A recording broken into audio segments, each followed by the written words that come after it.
తెల్లవారే వెలుగు రేఖలా పచ్చ పచ్చ పచ్చి మట్టి బొమ్మలా అల్లి బిల్లి వెన్న పాల నురగలా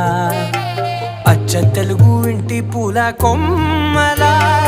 దేవదేవుడే పంపగా ఇలా దేవతే మా ఇంట అడుగే పెట్టెనంట బ్రహ్మ కళ్ళలో కాంతులే మా అమ్మలా మా కోసం మళ్ళీ లాలి పాడేనంట.